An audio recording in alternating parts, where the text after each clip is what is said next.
Welcome back, everybody, to this week's episode of Hamilton Icons. I am your host and local real estate agent, Justin Little. Today, I am joined by Tanya Casalanguida from Mission 35 Mortgages. Tanya, thank you so much for coming on today. Thank you so much for having me, Justin. I feel like we're starting to do more and more video stuff together than Absolutely. what, Cable 14? Yep. What else have we did something else, didn't we? Um, Or no, was Cable 14? We've done Cable 14. We've done a couple open houses together. That's true. Uh, The Cable 14 was a last minute one. I think It I was. think it was like 2 days before or something. I actually had somebody cancel. Yes, and you're like, hey. Yeah. And I was like, okay, let's Stepped go. up the plate. Let's go. But that's the difference, right? You're good at what you do. So asking questions about mortgages, you don't really need that prep, Thank you. right? Like it just comes naturally. So how did you decide to get into mortgages? What brought you to that? I've been around. I've been around with flipping properties and having the exchange with different types of mortgages. I actually got into it from a really good friend of mine who has already been in the industry for about 8 years now. And she had been always the like, come on over and because you're already in it. So let's see, try it out and you'll love it. And I really enjoy it. Having a variety of different clients is so gratifying. I mean, every client has been so different.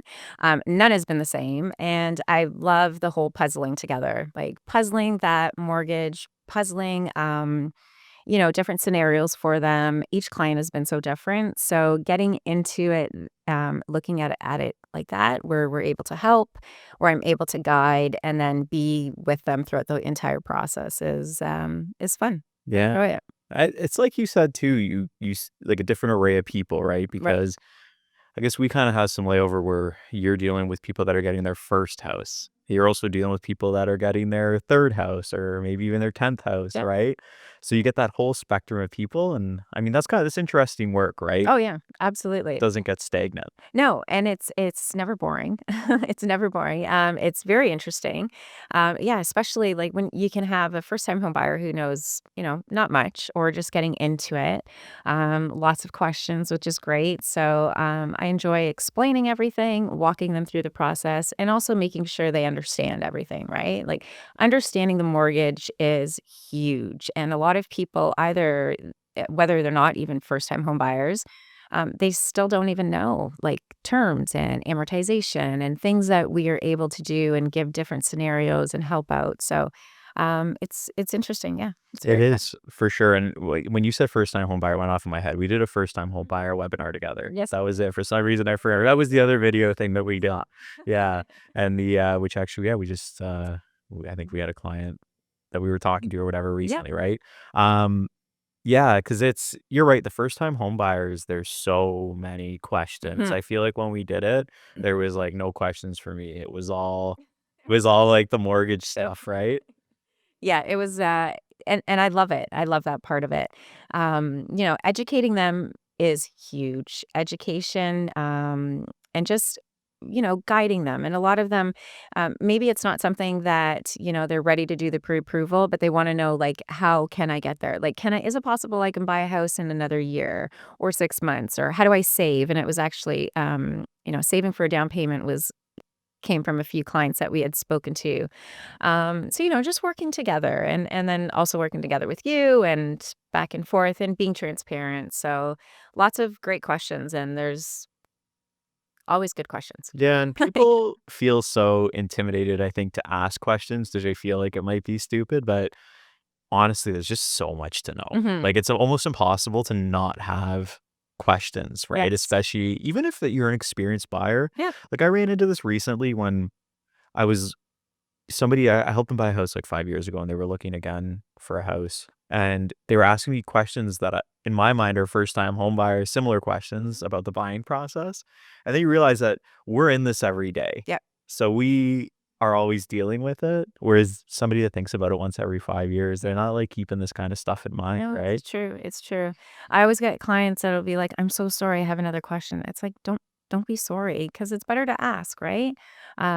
So I always encourage that, and anything like every time that when we talk, I always like to follow up with an email, right? So a lot of times people they can visualize, they could see it, especially when we give like a approval, right? So it's talking over the phone, going through it with them, letting them see the numbers, and just yeah, ask whether you're a first time home buyer or you're buying like a second property, third property, a rental property. So absolutely. No Yeah. questions are bad questions. Yeah, and so many factors go into it with each process. It's crazy. But I know you mentioned something about the flips and that, so you were involved in that industry for a little bit as well. Yeah, did that. Yeah, enjoyed it. It was fun.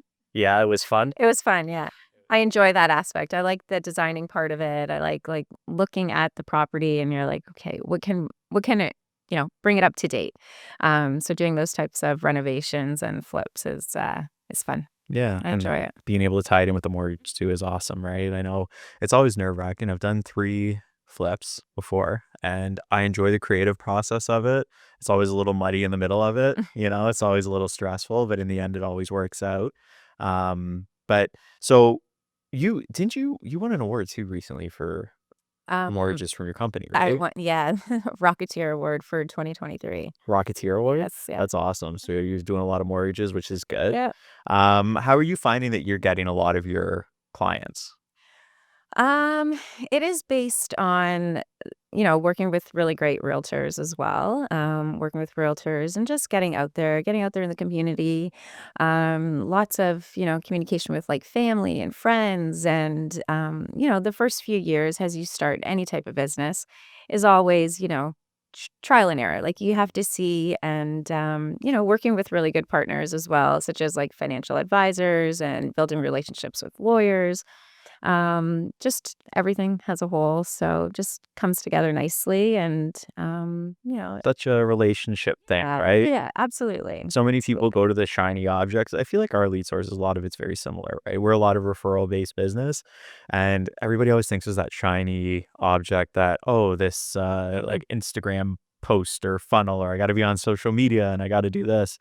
When I think a lot of the meat is in the actual yeah. the referrals that we get. For sure. And I know it's like a referral and, we always say it's like the best compliment anybody could give, right? So you definitely, you like to work with really good people and then when you get those really good referrals, it's just, it's very humbling. Mhm. Um and then it's building those relationships, right? And it's like once they get to see your personality and their personalities and you just work with good people and have great clients and essentially have clients for life, right? So, yeah. Especially if the people that referred you were good people too and you enjoyed them, it makes it a lot easier because 'cause they're usually whoever they refer is similar. I've had in the past where people have referred somebody and they've said, "Oh, by the way," like, they've given me a heads up about them. Like, this person's a little right? Like, It's interesting. and then even referrals, like, I actually was talking to somebody recently, and they said they stopped calling it referrals because, um, a lot of people, like, if you ask for referrals, they might not think of, like, what's a referral, they might not Mhm. understand it, so they were like, "We gotta try to be more specific." I don't know, anyway, that's a little tidbit I just heard. They were like, instead of saying, "Oh, you know anybody," like, "I always appreciate your referrals," it's like, I don't know how he worded it, something like, "Oh, if you know anybody looking to buy," or if I guess if in your case, it'd be if you know anybody looking for a mortgage. Mm. Yeah, it's interesting stuff, but it's been going good for you, which is awesome to see. What's, like, would you say your favorite aspect so far in this business? Um, well, there's multiple. I really enjoy the interaction with the clients. Really enjoying like talking to them, and then it's like from that first initial conversation, um, and then like it's like by the end of it, when they close their mortgage, you've built such a great relationship, and you have like a strong foundation, and we still keep in touch, and it's we do follow ups, and I do like check ins and making sure like. Okay, you moving in day, and I like to order pizza for my I clients. I Yeah, like that. yeah. Where do you order from? What's your go-to? Honestly, it really depends. So if they're like new to the area, I like to do like a local, maybe like a local mom and pop shop Yeah. or something like that. I've done, especially if they're like moving from, say, like from Hamilton to Jarvis, or just if they have a place of preference. It's really, yeah, I just like whatever.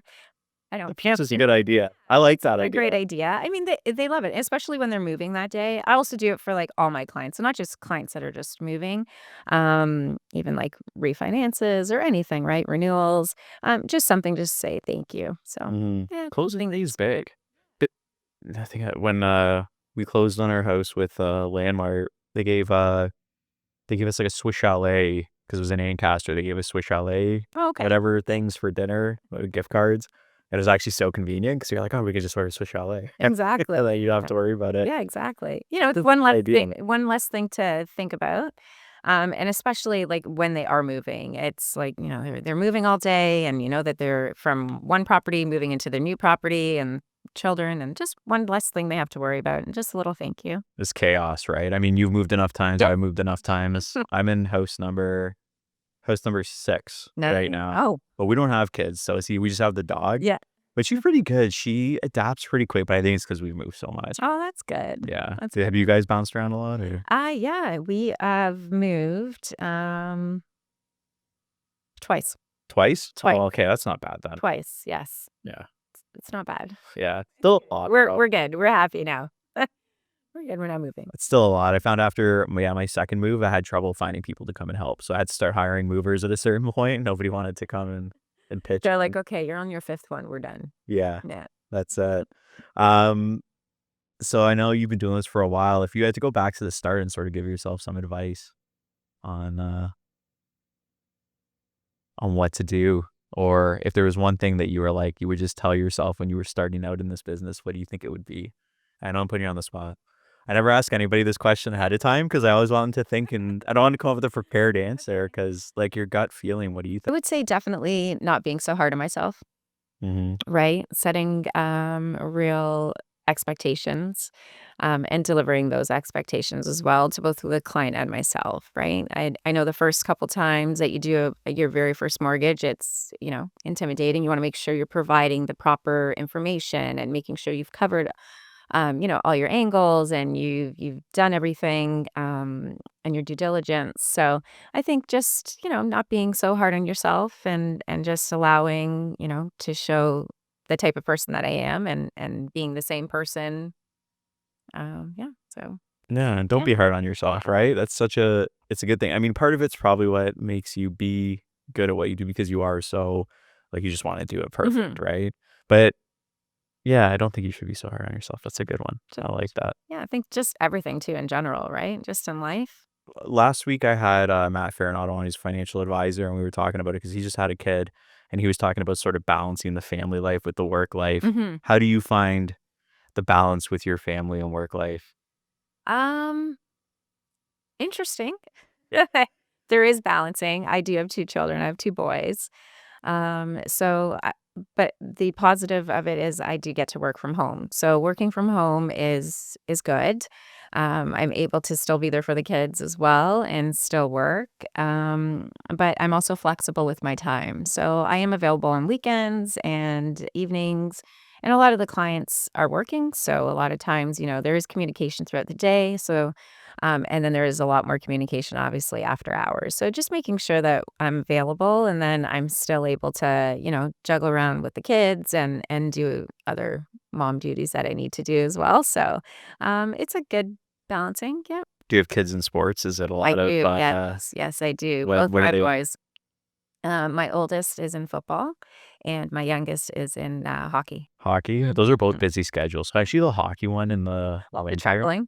Yeah. Yeah. Yeah. Are you doing tournaments on the weekends and stuff too? Yes, yeah, tournaments, away tournaments, and then some of the games are also away, so traveling, but they both enjoy it, so That's what matters. I remember I had an older brother. Well, he's 5 years older, and he played hockey. And I still remember going to hotels on weekends, these motels and stuff. As a kid, I was just like the tag along, yeah. right? There's like playing mini sticks and play and But stuff I was a like kid. I feel like it'd be more fun as a parent because the parents seem to have a good time. There's always a party going on in somebody's room, and some parent, yeah, absolutely. Hey, you're bonding. You're building a strong team foundation. yeah. And you said the point you were saying about how there's a lot of communication during the day, but a lot more after hours. I think that's something that a lot of people overlook when they're getting into this type of industry, right? Because you don't really set your own hours. Everybody thinks when you work for yourself, it's like you can Mhm. set your own hours. Like, I want to work when I want to work. But the reality is you're really just kind of responding and working with people when they're available, right? Right. I think and once you're showing them that you are available, right? I mean, if we were to say like, "Okay, no, this is it. I don't work," there is obviously limits of time, like, there's no working at, like, communicating at midnight or anything like that, Mhm. everybody, has to come to a point where we are all able to shut our brains off. But just being available, I think, especially during like the buying process, and if they're making an offer, or we need additional documents and stuff like that. Just you're building that relationship together. They're comfortable with you and reaching out and talking, and then during the day is where sometimes it's a little bit more texting if they're working, or talking on lunch breaks. So it's Mm. just being available for the clients, building Yeah. that relationship is strong. Texting has become so big, Very, and very big, yeah. I think because it's not as intrusive. I don't know about you, I get text messages like the randomest hours of the night. Even Albana there was it 2 nights ago, she was like, I was emailing this client kept emailing me up until like 11:30, and she's like, "Finally, I had to like say to myself, I gotta go to bed. Stop. I gotta stop responding." Right? It's Because it's just such a casual way, right, for people to do. yeah. And yeah, you get it at all hours, and it's hard. Like I made my cutoff 9 p.m. Mhm. and I try to stick to that unless there's an active offer on the go. Like, I'm sure you're like me, we would never put anybody in a precarious position where it's like, I don't work past 9, right? If there was a deal going on or something. Absolutely. And I don't envy your aspect of the business, your the paperwork you have to collect. Mhm. Is Lots. that like pulling teeth or what? Is that Sometimes it's just a little bit of guidance. They may not know like where to gather their documents, or like where they are, or so just kind of helping them with that, like this your website, or checking in with your accountant, or sometimes the letter of employments can take a few days depending on the employer. Um, and then it's just kind of like walking them through it. It's like, okay, we have this, now we need this. Or what I do is I always follow up with an email. So after our first initial conversation, when we, first getting to know the client, I always follow up with an email and then list all the documents in there. And then if they have any questions, but yeah, it's generally okay. Like it's good. yeah, the paperwork is yeah, I couldn't do it. I don't know. It's a lot of paperwork, but Yeah. yeah, I try to stay organized, and, just putting everything into their application, and yeah, And then going from there. and then yeah, Yeah, and then making sure they don't put anything else on their credit card after, right? Or right. go Don't and buy a purchase Range Rover. anything, don't get a new credit card, and don't go buy a car, Yeah. Have you been lucky? Have you had anybody do that yet, or have you managed to avoid? yeah, by an accident. Yeah, you did? Or ask me like, "I need to go no, can we let's just wait to get that," or, because it's the credit score too, right? And then obtaining more, everything plays a part of it. So especially when we're at that point where we have an approval, and, they're gonna be closing in, say, a month time, right? Everybody just hold off, and, um, yeah. So Mhm. just they're really good with following through. Yeah. Oh, it's good, especially even, I guess, furniture. If you I know sometimes the break has the no interest or whatever. I guess Mhm. that would affect you if you still did take it out, right? Well, it would, because you're still obtaining, like, a credit card, Mhm. right? You're still obtaining, like, a financial So card. wait to buy the furniture until you know for sure. Mhm. Unless you know it won't affect your I guess. Sorry? Would you know ahead of time if it wouldn't affect somebody's Well, I guess it all depends on approval? their numbers, right? Yeah. Like, each client is so different, so it just depends affordability-wise, like, if they were to add a credit card of, say, $10,000, and how that would, like, look, if their numbers are depending on the lender and where their ratios are, so Mhm. everything would play a part of it.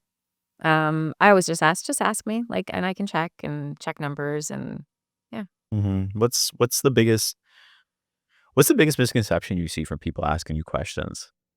Like, is there a lot of people think, like, you have to have 20% down, you Yeah, have to have like, what are some of the things most commonly that you see we can I debunk right now? get a lot of those types of questions. I don't have my 20%. I don't know, like, if I will be able to have 20%. And then just letting them know, and that's where the knowledge of the mortgage comes in, and then just letting them know that it is not 20% that you need, and then, less than 20, and explaining the type of mortgage that is, and having them really understand. And I've been finding recently a lot of the questions too are to help and guide them to how to save for a down payment.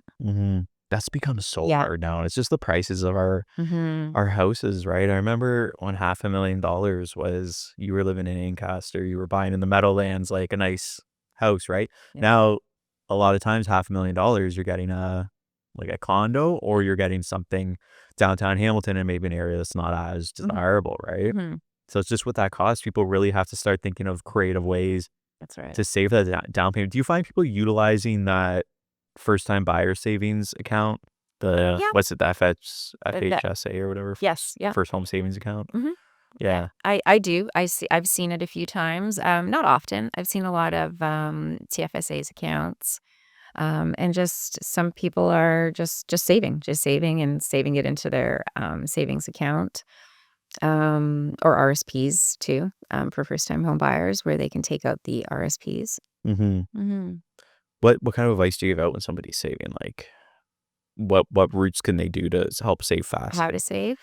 I think so what I normally do is I'll just sit down with them on the phone, and so normally they're renting, or they're, like, living with parents, and then we kind of sit down and like, budgeting, okay, how much you're doing for rent right now, if there's any additional, like, utilities or car loans, and then, making it realistic as well, making sure that it's a realistic savings each month, and then, like, maybe in 6 months, this is approximately what you could have saved, or maybe it's like a year, so it's just a little bit Mhm. different on depending on how much they want to save and then how much income is actually coming in if there's like two spouses or partners.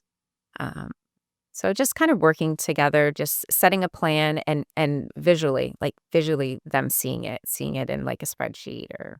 Yeah, the budgeting is so Mhm. important. Like, we just had the 2 clients, I won't say their names, but they were paying off cars. I know the wife, she forced him to pay off the car. It Oh, was the deal we just did today, the okay. one that couple. Yeah. And it's like it's interesting because you see people like that are so organized and they Yep. wanna make sure everything's in a row, and then you get some people that just have, Mhm. I guess, no idea, Mhm. right? So, yeah, saving's definitely a big part of it. Oh yeah, I absolutely. feel like the younger generation too, though, it's harder for them to save. Mhm. Everybody wants to spend. Mhm. I had a guy, he called me, he wanted to buy new construction, he just got a payout from something, I can't remember what it was. It was a decent amount of money, and, he was debating whether he was gonna save to buy a house or he was gonna buy a BMW, and I'm thinking like, "Are you crazy?" Oh, But that's the way some people think yeah. now, right? So that's interesting. It is interesting. I mean, Yeah. each client is so interesting. It's interesting to see their thought, right? And where they wanna go, and I'm always happy to help, so, any questions or anything that they have, and it's like, "Okay, well, what makes sense right now? Is it something that you want in the future?"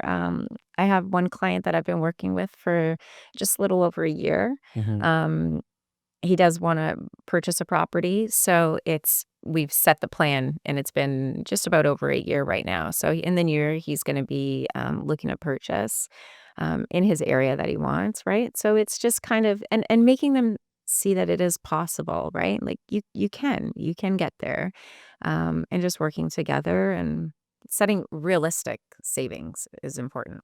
Mhm. Yeah.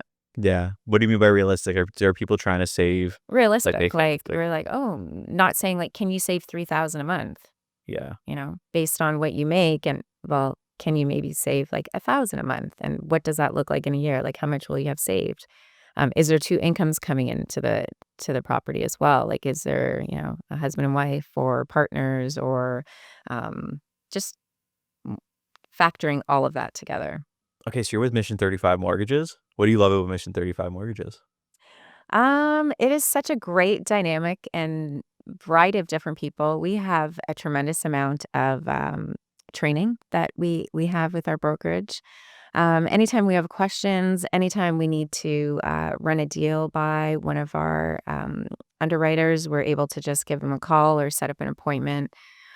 So we have a strong collaboration like together, which makes the whole experience of being a mortgage agent um, good. right? Mm. So feeling confident, knowing that, because there's always going to come up questions. I get questions all the time, and sometimes I need some reassurance, or just things that we need some training on. And we have a wide range of training online that we're able to do. So great resources from the brokerage. Absolutely. It makes such a big difference, right? And you're like, I think with our industry especially, I don't think it matters how long you're in it. There's always going to be Hmm. something that comes up that you're just like, huh, Hmm. Yep. how do I deal with this? Yeah. Right? Yeah. I'm going to double check. Yeah. Yeah. It's happened to me before. Well, yeah, it happens. Even recently, I was just showing a house and there was a support wall in the basement. I'd never seen anything like it. And I texted it to 2 engineers and they were like, "Where is this house?" Right? Like, we didn't know there was houses in Hamilton built like this. It was just the way they did the wall, and apparently it was very, very rare. But I think it just shows, like, it doesn't matter. I've been in probably thousands of houses. Yeah. It's the first time I've ever seen a support wall like that. I was thinking, "Holy crap." So there's always room to learn. I Yeah. imagine in mortgages it's even more because it's everything probably changes so much too in your industry, right? And probably at a pretty decent rate, like the way things operate, Yeah. which when changes come in, like the policy changes, like December 15th with the changes to CMHC and that sort of stuff. You probably have to figure out now how to navigate all of that. What I know the policies are coming in on the 15th. It's not like somebody's going to close December 16th and be able to capitalize on these new rules, right? Is there like, I'm assuming some sort of lag time? I think it is just, It's just like a switch? yeah, Yeah. it's just as of December 15th. So, for instance, I have a client that's going to be closing at the end of the month, and for the 30-year amortization, right? As long as it's after December 15th. So, yeah, Wow. That's yeah. And awesome. then a lot of them are coming into effect like January 1st and on. 30-year amortization. What are your thoughts on it as like, do you think it's good overall? Do you think it's I hurting think people? for affordability right now, the way that the interest rates are, they're coming down nicely. But that 30 years allows a little bit more flexibility and more affordability as well, Mhm. right? Right now. So, I mean, we can't predict what's going to happen in the future. We don't know. So we look at the scenarios right now for the clients, right? So right now, what is more affordable? Like we can still do 25-year, or less, or if they need the 30-year. Um, and just making sure that the client is aware of the 30-year amortization, absolutely. But yeah, it allows them to be more affordable right Mhm. now in this where we are right now. I feel like it's human nature. We're going to start to see 30-year mortgages on a lot of these Mhm. first time buys just because everyone wants to maximize how much they can get, especially it's Yeah. unfortunate like in a market like ours, right? Where the Mhm. prices are so high, people want to find the way to get qualified the most amount of money. Mhm. And the problem is, especially when they start looking at the difference, I think, in houses between, whether they take the 30 or go 25, Mhm. if they can get approved for more, typically I find people will. Yeah. I do have some clients that are pretty good though with sticking to their budget or below their budget, but yeah, it's tough. I think in the long run, it's good too, at least to enter the market. And then once you're in, then Mhm. you can ride it, Yep. right? Instead of trying to continuously save for it. Like you said, one of the hardest things is that saving Mm. for that initial down payment. So if you can eliminate that biggest hurdle, buy, and then down the road, you can figure out, like you can bring your amortization down when the Mhm. renewal comes up. No? Yep. For sure. Right? Or look at Yeah. different options. Yeah, there's other ways. And I mean, the lenders, there's great prepayment plans that they can do so they can prepay their mortgage as well. Take advantage of that. If they want to put more funds, there's like lump sum they can put down at their anniversary date. They can put a little bit extra. So that'll bring down the amortization as well throughout their term of their mortgage, and then reevaluating everything at the renewal. So yeah, Nice. lots of different options for them. That's awesome. Mhm. Well, this has been fun. Yes. Has it been fun for you? Thank you. Yeah. It has been. A new experience, like It was a new always? experience. Yeah. Yeah, it's good. No, that's good. I was happy to have you on. I'm Thank glad you you. agreed to do it. Thank you. It was great info. We can wave and say hi to Carm if he's watching. You can say, "Hey, Carm." I'm sure he is. And if he's not, now we'll know. But to everybody else that watched or tuned in online, thank you so much. I truly appreciate it. I'm Justin Little, and I'll talk to you again next week. Thanks.